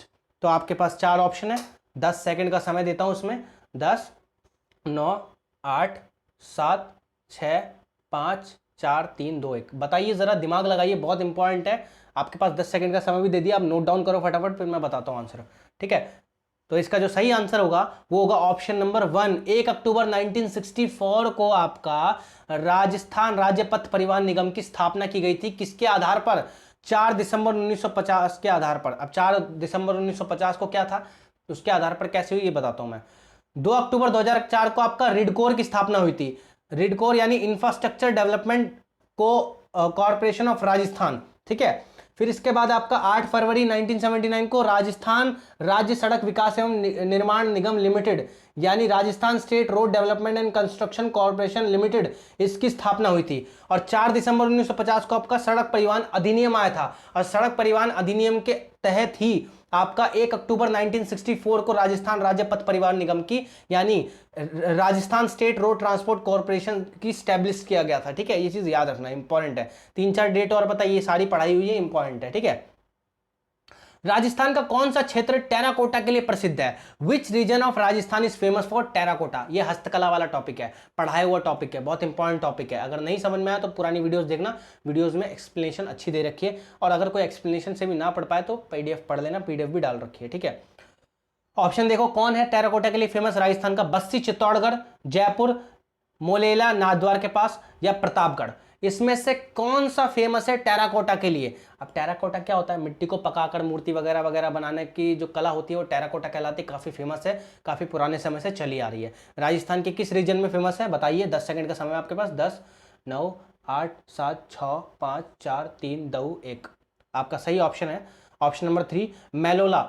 Molela, जो मोलेला नियर नाथद्वार है, मोलेला नाथद्वार के पास है, ये फेमस है आपका टेराकोटा के लिए। यहाँ पे टेराकोटा की वस्तुएं खूब बनती है। अगर ये टेराकोटा के लिए फेमस है तो बस्सी चित्तौड़गढ़ किस चीज के लिए फेमस है? ये आपका वुड आर्ट, कास्ट कला के लिए फेमस है। जयपुर किस लिए फेमस है भाई? जयपुर ब्लू पॉटरी के लिए फेमस है। और आपका प्रतापगढ़ किस लिए फेमस है? ये थेवा कला के लिए फेमस है। थेवा कला जानते हो? ग्रीन कलर का बेस होता है, उस पर नक्काशी वगैरह की जाती है। इसके बारे में अगला क्वेश्चन डालूंगा, हिंट भी दे दे, चलो नेक्स्ट वाले टेस्ट में इसका एक क्वेश्चन आएगा, ठीक है। और मोलेला नाथद्वार के पास यहाँ पे टेराकोटा के लिए फेमस जगह है, ठीक है, राजस्थान में। कृपाल सिंह शेखावत का संबंध राजस्थान की किस हस्तकला से? ये किस टॉपिक से पता है? राजस्थान की विभूतियां, क्लास 10th की बुक से उठाया हुआ टॉपिक है, राजस्थान की विभूतियां, उसमें से एक लिया है, राजस्थान के गौरव और विभूतियां, उसमें से ये टॉपिक है। तो कृपाल सिंह शेखावत, इनका राजस्थान से संबंध है। और ये राजस्थान की किस हस्तकला से इनका संबंध है? Kripal Singh Shekhawat is associated with which handicraft of Rajasthan? Option है आपके उस्ता कला, ब्लू पॉटरी, थेवा कला, या थेवा कला, या फिर मूर्ति कला, स्कल्पचर आर्ट। इसमें से किस आर्ट के लिए या फिर किस हैंडीक्राफ्ट आर्ट के लिए कृपाल सिंह शेखावत का नाम जाना जाता है? तो आपके पास 10 सेकंड है, बहुत ही इंपॉर्टेंट क्वेश्चन है, आ सकता क्वेश्चन है ये, मतलब आ भी सकता है। 10, 9, 8, 7, 6, 5, 4, 3, 2, 1। आपका जो आंसर है वो है blue poetry. Yes, Jaipur blue poetry के लिए फेमस है, और कृपाल सिंह शेखावत अंतरराष्ट्रीय ख्याति प्राप्त, इंटरनेशनली पॉपुलर हैं ब्लू पोएट्री के लिए, ठीक है। और जयपुर भी ब्लू पोएट्री के लिए बहुत फेमस है, और ब्लू पोएट्री बहुत अच्छी चीज होती है। मैंने हस्तकला पढ़ाई थी तो बताया था कि ऐसी चीजें आप गिफ्ट में भी दे सकते हो। जो लोग डिनर कोई स्पेशल वन हो तो उसको आप ब्लू पोएट्री से बनी चीजें दे सकते हो, बहुत अच्छी चीज होती है, सुंदर होती है देखने की, ठीक है। शिल्प गुरु कृपाल सिंह शेखावत जी का जन्म सिकार जिले में माऊ गांव में 1922 में हुआ था, और इनको पद्मश्री मिला था इनके इसी काम के लिए 1974 में। और ये जो आपकी ब्लू पोएट्री है इसके लिए वर्ल्ड फेमस है, ठीक है। ये आपका राजस्थान के गौरव वाला एक टॉपिक यहाँ पे एक और कंप्लीट होता है। केसरी जो एक गाना है, केसरिया बालम आओ नहीं पधारो मारे देश, मैं गा सकता था लेकिन मेरी आवाज़ अच्छी नहीं है, मेरा मन था इसको गाने का, ठीक है। बट जो केसरिया बालम आओ नहीं पधारो मारे देश जो गीत है, जो आपने बालिका वधू में भी सुना होगा, ये वाला गीत किसने गाया? और इनका भी संबंध राजस्थान से, और ये राजस्थान के गौरव और विभूतियों वाले टॉपिक का ही क्वेश्चन और है। तो केसरिया बालम आओ नी पधारो मारे देश, ये वाला सॉन्ग किसने गाया, ठीक है। ऑप्शन है आपका कन्हैया लाल सेठिया, अल्लाह जिलाई बाई, और गौरी देवी, और जगजीत सिंह। इसमें से किसने ये जो आओ मारे पधारो मारे देश या केसरिया बालम आओ नी पधारो मारे देश सॉन्ग गाया? 10 सेकंड है आपके पास, बहुत इंपॉर्टेंट टॉपिक है, बहुत इंपॉर्टेंट क्वेश्चन है, पूछा जा सकता है। 10, 9, 8, 7, 6, 5, 4, 3, 2, 1। तो आपका आंसर है ऑप्शन नंबर 2, अल्लाह जिलाई बाई। अल्लाह जिलाई बाई एक गायिका है जिन्होंने ये बहुत सुंदर गाना गाया था, बहुत ही सुंदर गाना गाया था, और आपके बालिका वधू में इसका गाने को आप देख भी सकते हो अगर आपके घर में बालिका वधू वगैरह चलता हो तो, ठीक है। तो अल्लाह जिलाई बाई ने जो है केसरिया बालम आओ नी पधारो मारे देश गीत गाया। तो ये बाकी 3 लोगों ने क्या गाया? कन्हैया लाल सेठिया, ये भी गीतकार है जिन्होंने धरती धोरारी और पायल और पीथल, ये बहुत इंपॉर्टेंट गाना है, ये इन्होंने गाया था, ये इनकी गायकी है, कन्हैया लाल सेठिया। ये भी राजस्थान के गौरव है, इनके बारे में पढ़ाऊंगा अच्छे से।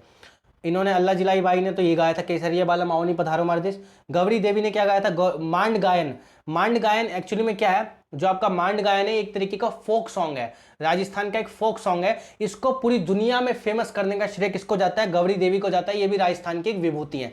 इसके अलावा जो जगजीत सिंह है एक गजल गायक है, ये गजल गाते हैं, आपने इनको देखा होगा काफी, ठीक है। इनकी अब मृत्यु हो चुकी है और इसके बाद इनको राजस्थान रत्न पुरस्कार भी दिया गया है, ठीक है। तो यह आपको एक क्वेश्चन इंपॉर्टेंट क्लियर होता है, ठीक है। वायु प्रदूषण से नहीं होता है, what is not caused by air pollution. वायु प्रदूषण से क्या नहीं होता है, पाचन तंत्र संबंधी रोग, digestive system related disease, cancer, स्वास्थ्य संबंधी रोग, श्वसन संबंधी रोग यानी रेस्पिरेटरी डिजीज, या फिर इमारतों का क्षय यानी डिस्ट्रक्शन ऑफ बिल्डिंग्स। वायु प्रदूषण के कारण इनमें से क्या नहीं होता है, देखो कैंसर कहीं ना कहीं अपने को होता है, श्वसन संबंधी रोग भी होता है, इमारतों का क्षय, डिस्ट्रक्शन ऑफ बिल्डिंग, और पाचन तंत्र संबंधी रोग। अब इनमें से क्या नहीं होता है, आपके पास 5 सेकंड है, 5 4 3 2 1, और आपका सही आंसर है ऑप्शन नंबर 1। वायु प्रदूषण के कारण डाइजेस्टिव सिस्टम रिलेटेड डिजीज नहीं होती। डाइजेस्टिव सिस्टम रिलेटेड डिजीज जो होती है वो बैक्टीरियल और वायरल होती है, और बेसिकली पानी वगैरह इन सबसे ज़्यादा फैल जाती है, ठीक है। पेट संबंधी चीज़ें गलत खाने वगैरह से फैल जाती है। आपका कैंसर वायु प्रदूषण डिजीज है, श्वसन संबंधी जितना रेस्पिरेटरी डिजीज है वायु संबंधी होती है, और इमारतों का क्षय, डिस्ट्रक्शन ऑफ बिल्डिंग, ये भी वायु प्रदूषण के कारण ही होता है। वायु प्रदूषण से ही बिल्डिंग वगैरह को नुकसान भी पहुंचता है, अम्ल वगैरह वर्षा वगैरह होती है, सारी चीजें होती हैं, ठीक है। तो इस चक्कर में इमारतों का क्षय भी होता है, ठीक है। तो आपका ऑप्शन नंबर 1 इज इनकरेक्ट, बाकी सारी चीजें वायु प्रदूषण से होती है। राठी क्या है, व्हाट इज राठी। अब ये राठी क्या है भाई, भैंसों की सर्वश्रेष्ठ नस्ल, बेस्ट ब्रीड ऑफ बफेलो, गाय की सर्वश्रेष्ठ नस्ल, बेस्ट ब्रीड ऑफ काउ, बकरी की सर्वश्रेष्ठ नस्ल, बेस्ट ब्रीड ऑफ गॉट, और भेड़ की सर्वश्रेष्ठ नस्ल या best breed of sheep. Rathi क्या है, अब मैंने आपको बताया हुआ क्वेश्चन है। अब आपके पास 10 सेकंड है, 10 9 8 7 6 5 4 3 2 1। सही आंसर है ऑप्शन नंबर 2। राठी जो है ये उत्तम किस्म की गाय होती है। देखो हर जो पशु है, पालतू पशु है, उसमें किसी न किसी की उत्तम किस्म होती है, बढ़िया क्वालिटी होती है। तो राठी जो गाय है वो उत्तम किस्म की बेस्ट क्वालिटी की ब्रीड है गाय की। और इसके अलावा भैंसों की सर्वश्रेष्ठ नस्ल जो होती है वो मुर्रा है, ठीक है। और जखराना बकरी की सर्वश्रेष्ठ नस्ल है, इंग्लिश मीडियम वाले भी ऐसे याद रखेंगे। और चोकला, इसको भारतीय मैरिनो भी कहा जाता है। ये फेमस नस्ल है, ब्रीड है किसकी, भेड़ की, ठीक है। क्वेश्चन नंबर 21, राजस्थान में पंचायत समिति का प्रधान। देखो राजस्थान 3 भागों में बटी होती है, ग्राम पंचायत, पंचायत समिति और जिला पंचायत, ठीक है। ग्राम पंचायत, ब्लॉक पंचायत या फिर डिस्ट्रिक्ट पंचायत। तो आपका जो मिड वाला है, बीच वाला है, पंचायत समिति, उसका प्रधान होता है, जाहिर सी बात है। उसका जो प्रधान है, हेड है, वो अपना रेजिग्नेशन यानी इस्तीफा किसको देता है, to whom does the head of the panchayat samiti in Rajasthan give his resignation। किसको अपना इस्तीफा पकड़ाते हैं भाई, मैंने आपको पढ़ाया हुआ है, ठीक है।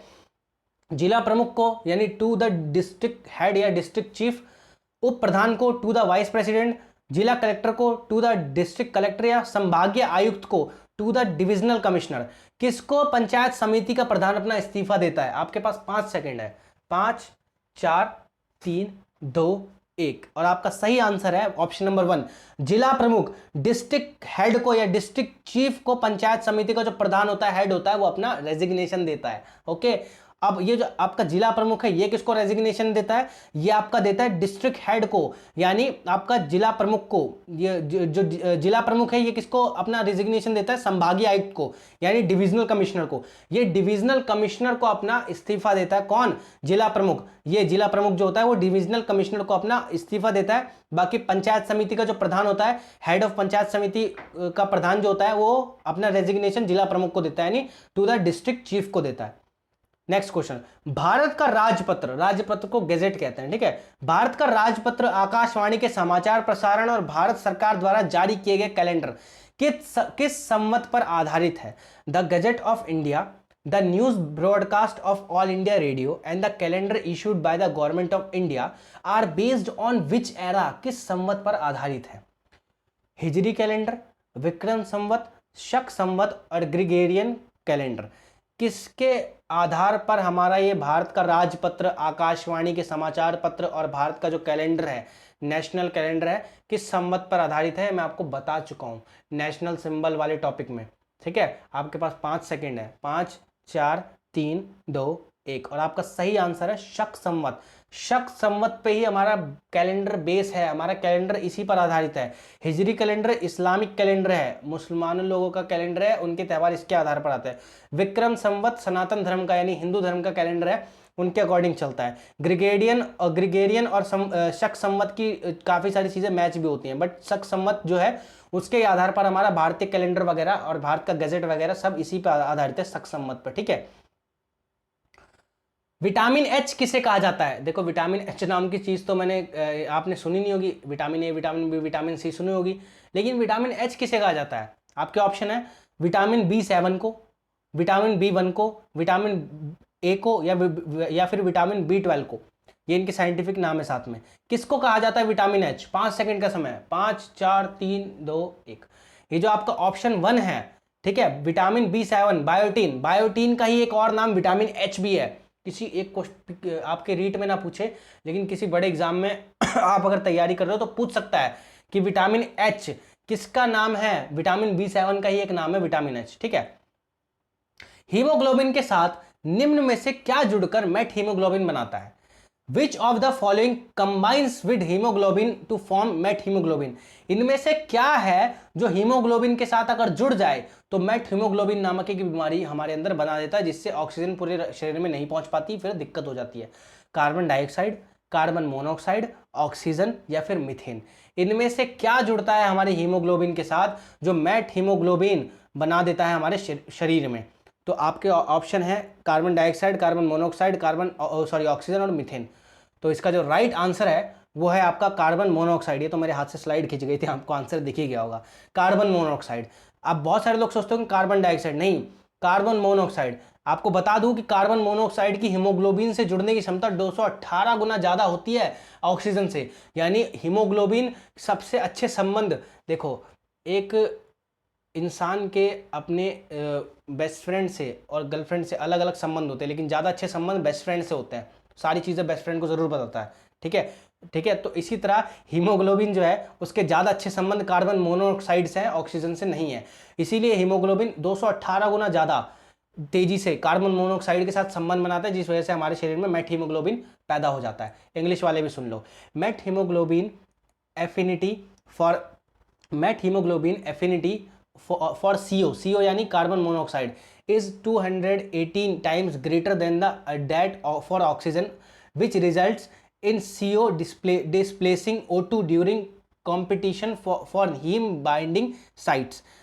हीमोग्लोबिन के साथ संबंध बनाने में जो आपका कार्बन मोनोऑक्साइड है वो ऑक्सीजन को पीछे छोड़ देता है, क्योंकि 218 गुना ज़्यादा क्षमता होती है इसके साथ संबंध बनाने में। इसी वजह से मेट हीमोग्लोबिन नामक हमें बीमारी हो जाती है। वो किसका कारण है? कार्बन मोनोऑक्साइड के कारण ही होती है। ठीक है, विधान परिषद यानी लेजिस्लेटिव काउंसिल साधारण विधेयक यानी ऑर्डिनरी बिल को कितने समय तक अपने पास रख सकती है? देखो स्टेट्स में विधानसभा लेजिस्लेटिव असेंबली और विधान परिषद लेजिस्लेटिव काउंसिल मौजूद होती है, और दोनों ही स्थायी नहीं होती है, दोनों ही अस्थायी होती है, कभी भी हटाया जा सकता है। विधान परिषद को भी खत्म किया जा सकता है। तो अगर कोई विधानसभा यानी कोई लेजिस्लेटिव असेंबली कोई बिल पास करके विधान परिषद के पास भेजती है, लेजिस्लेटिव काउंसिल के पास भेजती है, तो उस ऑर्डिनरी बिल को यानी साधारण विधेयक को वो अपने पास कितने महीने तक रख सकती है? 4 महीने, 3 महीने, 6 महीने, 14 दिन। ठीक है, देखो 14 दिन तो आपका जो मनी बिल होता है वो लोकसभा राज्यसभा के पास भेजती है, और अगर पास नहीं हुआ तो 14 दिन बाद पास मान लिया जाता है। 6 महीने का बिल भी जो आपका लोकसभा राज्यसभा के पास भेजती है, पास नहीं करते तो फिर रिटर्न आता है, पास मान लिया जाता है, उसको 6 महीने तक अपने पास रख सकते हैं बेसिकली कोई बिल अटका के। ठीक है, सामान्य विधेयक।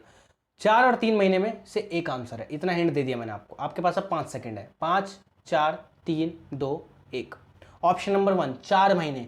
देखो जब विधानसभा जो होती है यानी लेजिस्लेटिव असेंबली जो होती है वो पहले एक बिल पास करके भेजती है लेजिस्लेटिव काउंसिल यानी विधान परिषद के पास, तो वो अपने पास 3 महीने तक उस बिल को रोक सकता है। 3 महीने बाद अगर भेजता है दोबारा लेजिस्लेटिव असेंबली यानी विधानसभा के पास, अब विधानसभा दोबारा उस बिल पर विचार करके अगर विधान परिषद को यानी लेजिस्लेटिव काउंसिल को भेज दे, और लेजिस्लेटिव काउंसिल 1 महीने तक के अंदर अंदर उसको फिर पास करके ना दे, तो वो बिल पास मान लिया जाता है। बेसिकली 4 महीने तक कोई बिल विधान परिषद अपने पास अटका सकती है, उससे ज्यादा नहीं अटका सकती। ठीक है, ध्यान रखना।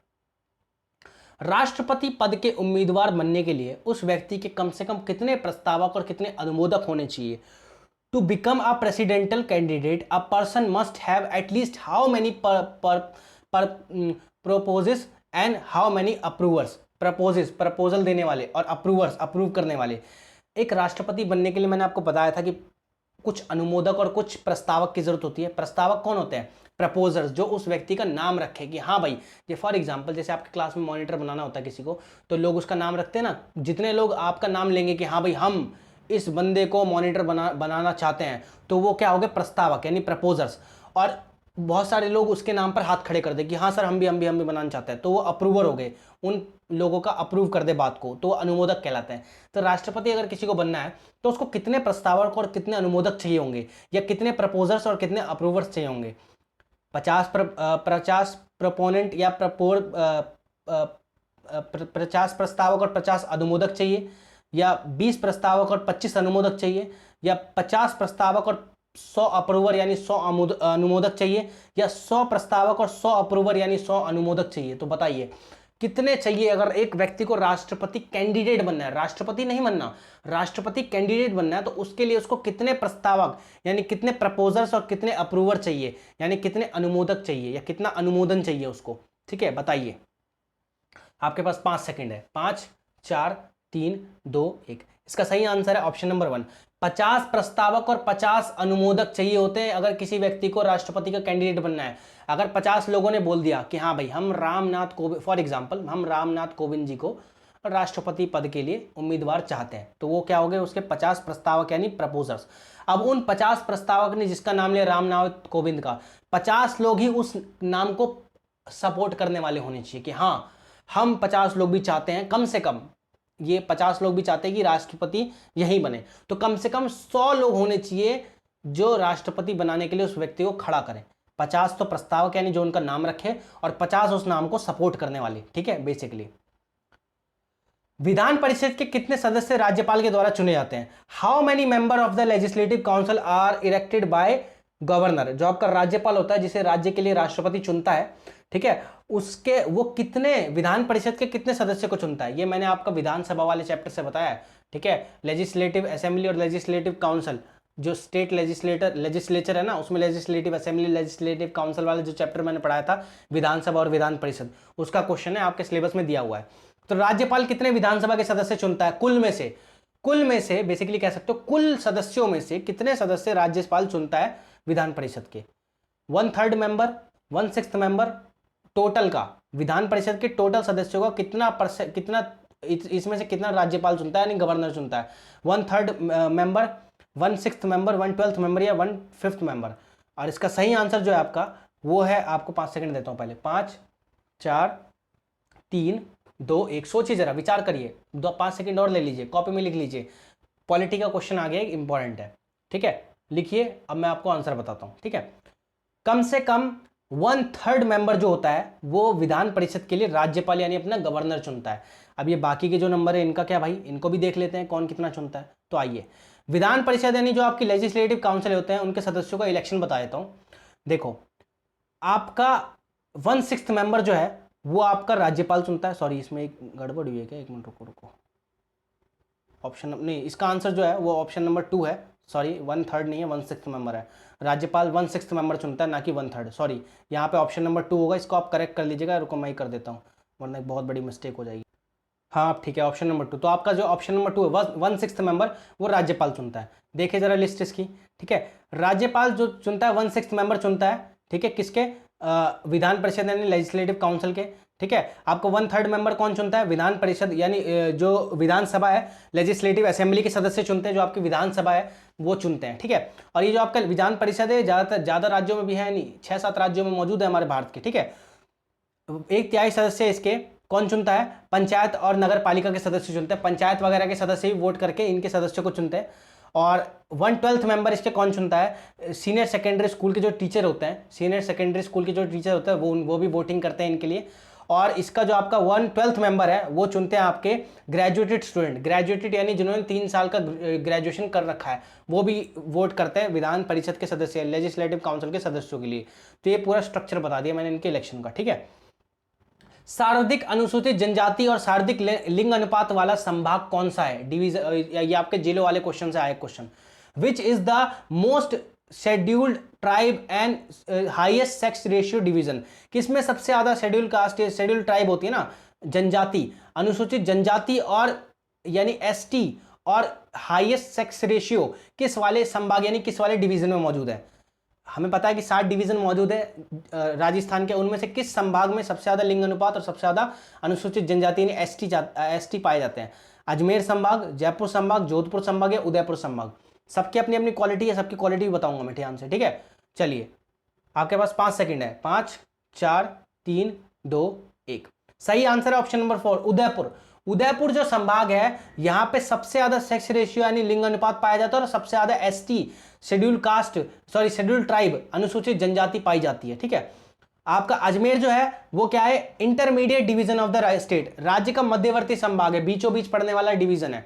जयपुर क्या है? हाईएस्ट पॉपुलेशन, सर्वाधिक जनसंख्या वाला संभाग है। जोधपुर क्या है? हाईएस्ट एरिया, सर्वाधिक क्षेत्रफल वाला संभाग है, क्योंकि इसमें जैसलमेर वगैरह भी आते हैं जोधपुर में, ठीक है। नेक्स्ट क्वेश्चन, किडनी की कार्यात्मक इकाई क्या होती है? What is the functional unit of kidney? ये इंपॉर्टेंट क्वेश्चन है, डायरेक्ट सीधा पूछा जाता है क्वेश्चन, ठीक है। यूपीएससी आईएएस वगैरह में भी क्वेश्चन पूछा जा चुका है पहले। यूरोक्रोम, न्यूरॉन, नेफ्रॉन या धमनी, इसमें से क्या है जो किडनी की फंक्शनल यूनिट यानी कार्यात्मक इकाई है किडनी की, जो आपका वृक्क है उसकी? आपके पास 10 सेकंड है इसके लिए। 10 9 8 7 6 5 4 3 2 1। इसका जो है नेफ्रॉन, नेफ्रॉन आपका होता है किडनी की फंक्शनल यूनिट। और एक मानव में कितना नेफ्रॉन पाए जाते हैं? तो एक मानव में कम से कम 10 lakh, at least 1 million nephron, approximately 1 million nephron are found in human body, ठीक है, ईच ह्यूमन बॉडी। इतने नेफ्रॉन पाए जाते हैं, इनके सारे काम चलता है किडनी का, ठीक है। लास्ट क्वेश्चन, चोरी करने पर सजा का प्रावधान किस आईपीसी यानी इंडियन पैनल कोड या भारतीय दंड संहिता की धारा के तहत दर्शाया गया है? To provision of punishment for stealing या फिर theft is shown under which section of IPC? Indian penal code, संविधान के तहत चोरी को लेकर कोई सजा नहीं है, लेकिन इंडियन पैनल कोड जो है यानी भारतीय दंड संहिता, इसके तहत आईपीसी की कुछ धारा लगती है जिसके तहत चोरी को लेकर सजा का कुछ प्रावधान है। तो कौन सी आईपीसी की धारा है? आईपीसी सेक्शन 379 या आईपीसी सेक्शन 390, आईपीसी सेक्शन 392 या आईपीसी सेक्शन 378? इसमें कौन सा आईपीसी सेक्शन है जो चोरी के लिए सजा मुकम्मल करवाता है, ठीक है। तो आपके पास 10 सेकंड है इसके लिए, बहुत इंपॉर्टेंट क्वेश्चन है। आईपीसी को लेकर सजा आ सकती है, पेपर में पूछ सकता है। चोरी एक टॉपिक है, सोशल लेवल है। पीछे अगर आप रीड के पेपर देखो तो उसमें बाल श्रम को लेकर या बाल विवाह इन सब को लेकर काफी क्वेश्चन आया हुआ है, या फिर आपको जो आपका दुर्व्यसन यानी नशाखोरी वगैरह को लेकर क्वेश्चन है। चोरी को लेकर खास क्वेश्चन नहीं आया, तो हो सकता है इस बार इन्होंने चोरी को लेकर डाला, इसलिए मैंने डाला है, ठीक है। बताइए, 10 सेकंड है आपके पास। 10 9 8 7 6 5 4 3 2 1। कौन सा चोरी की सजा को लेकर एक प्रावधान उपलब्ध कराता है? आईपीसी की धारा कौन सी है? आईपीसी सेक्शन कौन सा है? तो इसका जो करेक्ट आंसर है वो है IPC section 379। Option number 1 is the correct answer. IPC section 1 जो आईपीसी सेक्शन 379 जो है, या इंडियन पैनल कोड सेक्शन या भारतीय दंड संहिता की धारा 389 जो है, वो चोरी को लेकर कम से कम 3 साल की सजा का प्रावधान करता है। आपको पता है चोरी गैर जमानती अपराध है। चोरी कब मानी जाती है? जब कोई सामान मूवेबल हो और उसको चुराने की इच्छा से उठाया गया हो और उसको उठाने से पहले किसी की परमिशन ना ली गई, ये चोरी कहलाता है। बाई चांस आपने किसी की फ्रेंड की कॉपी अपने बैग में रख दी और 7 दिन बाद जाके इसको दे रहे हो, तो वो चोरी नहीं कहलाएगा। आपने रख लिया, आप देना भूल गए उसको, आप वापस दे रहे हो ना, सामान वापस नहीं जाना चाहिए, वो चोरी कहलाता है, ठीक है। अब इसके लिए 3 साल तक की सजा का प्रोविजन यानी प्रावधान है। आईपीसी सेक्शन 390 क्या है? ये लूट यानी रॉबरी को डिफाइन करता है। अब लूट क्या होती है? लूट, चोरी और डकैती, इन तीनों में फर्क है, अभी बताऊंगा। आईपीसी सेक्शन 392 डकैती को यानी मगिंग, इसको भी रॉबरी कह देते हैं, को डिफाइन करता है, ठीक है। और आईपीसी सेक्शन 378 चोरी को डेफिनेशन देता है। सजा की बात आईपीसी सेक्शन 389 में की गई और 378 79 में, ठीक है, 78 में आपका चोरी को डिफाइन किया गया है, ठीक है। अब मैं जरा बता दूं कि चोरी, लूट और डकैती में क्या अंतर होता है। चोरी मैंने आपको बता दिया मूवेबल चीज़ होनी चाहिए, चोरी करने की मंशा से उठाई गई होनी चाहिए, और बताना नहीं चाहिए कि भाई चोरी कर ली, अब उठा लिया कोई सामान और वापस नहीं पहुंचाना चाहिए, और चीज़ मूवेबल होनी चाहिए, मतलब वहां से गायब हो जानी चाहिए। ये नहीं कि पूरा घर चोरी थोड़ी ना होता है, घर पे तो कब्जा होता है, घर चोरी होता है, घर वहीं रहता है ना। आपका मोबाइल चोरी होता है, ठीक है। अब लूट क्या होती है, लूट में क्या होता है, कोई सामान छीनने के साथ साथ मार कुटाई हो जाए, आपको पीट दे, कोई पेल दे आपको, तो वो लूट कहलाती है, जब आपको क्षति पहुंचाते हैं, पेल पाल देते हैं अच्छी तरीके से। डकैती क्या होता है, डकैती में क्या होता है, जब 5 से ज्यादा लोग उसमें शामिल हो, मतलब मिल के ग्रुप में आपको लूट रहे हैं, या 5 से ज्यादा लोग जब आपको लूटें, तो वो डकैती कहलाता है, वो लूटने कहलाएगा, ठीक है। तो लूट, चोरी और डकैती में बहुत जमीन आसमान का अंतर है, ठीक है। लूट के लिए 10 साल की सजा है, डकैती के लिए 10 साल की सजा है। हाईवे पर लूट हो जाती है तो 14 साल तक की सजा है, ठीक है। तो ये बहुत कड़ा प्रावधान है, लेकिन चोरी करने के बाद भी इंसान छूट जाता है, जेब काटने के बाद जेब कतरियां छूट जाती हैं, ठीक है। हालांकि जो चोरी है वो गैर जमानती अपराध है, यानी 3 साल तक जमानत नहीं हो सकती, लेकिन चोरी को लेकर एक बात और है कि अगर सामने वाला बंदा जिसका माल चोरी हुआ है वो चाहे तो उसको माफ कर सकता है और मामला रफा दफा कर सकता है, ठीक है। तो ये थे आपके आज के 30 क्वेश्चन। आज के 30 क्वेश्चन में आपको कैसा लगा, फीडबैक जरूर चाहिए मुझे, कितने आपके मार्क्स आए ये आप बताओगे, मुझे आपके मार्क्स जरूर चाहिए, प्लीज कमेंट योर मार्क्स, ठीक है। अपने मार्क्स कमेंट करो, अपना एक्सपीरियंस कमेंट करो, रेटिंग दे सकते हो आप मुझे कि आपको कितना अच्छा लगा मेरा पढ़ाया हुआ। आज एनर्जी मेरी थोड़ी लो सी है, उसके लिए माफ़ी चाहूँगा, बट क्वेश्चंस अच्छे ही थे। कैसे लगे आपको क्वेश्चन आप कमेंट करके बता सकते हो, क्या इसमें सुधार किया जा सकता है ये बता सकते हो। वीडियो को देखने के लिए धन्यवाद, लाइक शेयर सब्सक्राइब अपनी श्रद्धा से आप कर सकते हो। क्या चीज़ पसंद आई, क्या चीज़ नहीं आई, ये आप बता सकते हो। कितने मार्क्स आए ये ज़रूर कमेंट करना प्लीज़, मार्क्स ज़रूर कमेंट करना प्लीज़, चाहे कम आए चाहे ज़्यादा है, ओके। बाकी मिलते रहेंगे जल्दी ही नेक्स्ट वीडियो के साथ। चलते हैं, अभी थोड़ा खोपड़ी में दर्द होना शुरू हो गया, ठीक है। चलिए बाय, एंजॉय कीजिए।